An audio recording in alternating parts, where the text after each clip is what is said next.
Our next presentation has the title, Christians Need to Evolve, the case for the cooperation of Christians and naturalists in the laboratory. Please welcome Jocelyn Margrave. You pick your child up from school, and she is beaming with excitement as she notifies you of science fair and her amazing plan. You wonder how you'll find petri dishes in bulk. Jump forward 3 years, and you have shipped your daughter off to a microbiology camp at a college, hoping she may realize how difficult the subject is and reconsider whether she really wants to do this with her life. She comes home excited and cannot stop talking about her experience, how much fun she had, the state-of-the-art labs, and so on. 2 years later, and she is off to college, still pursuing microbiology. Your feelings of pride and happiness are mixed with worry. Will she be able to do this? Biology is a hard subject. Will she keep her Christian faith among all those evolutionists? And if she does, will she find a job with good people, or will she be surrounded by only those who disagree with her? Many Christians work in STEM fields, and most have no problems, as worldviews do not change what is known about volcanoes or how to build a rocket.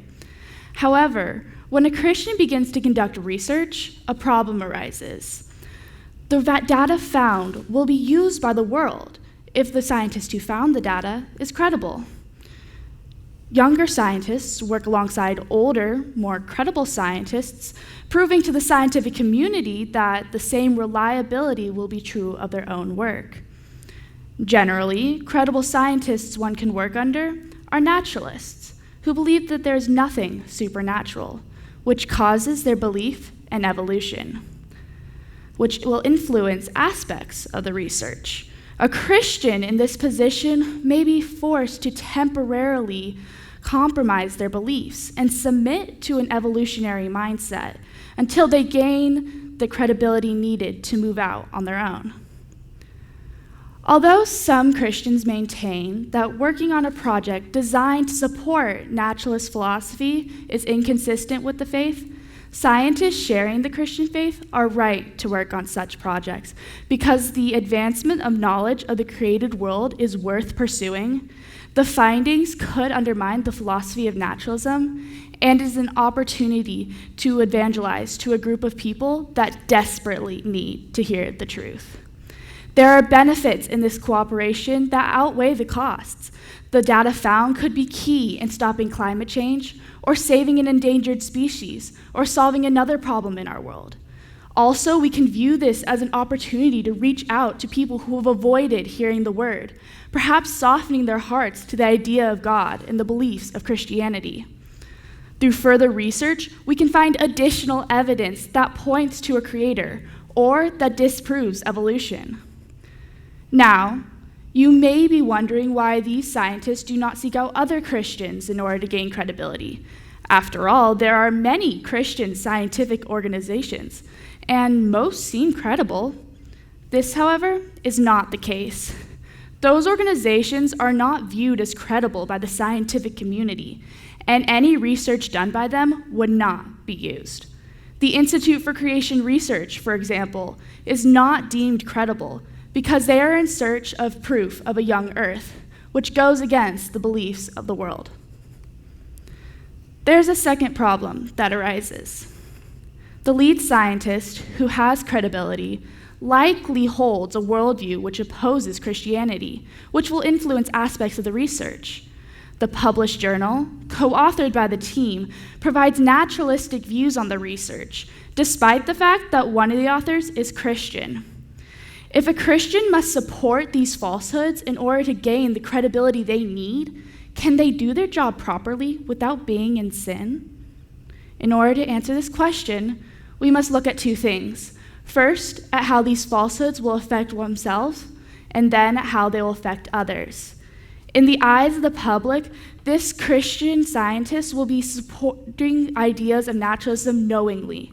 But if he is discussing the truth of the gospel with those around him, can it really be said that he is supporting the idea of naturalism? It does not seem that way.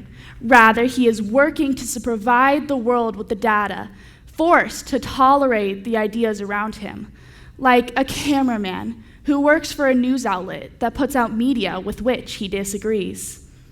On the other side, the public sees the list of scientists that wrote the journal, not their beliefs or values.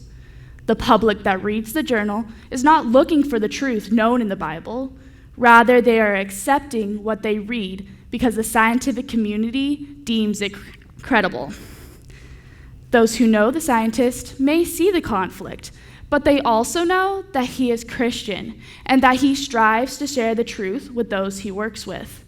This scientist can surround himself with other believers to look out for him, ensuring that he stays in community with those who share his faith so that he can stand strong in his convictions. Once the scientist has gained the credibility he needs, he can move out on his own, conducting his own research and guiding new scientists.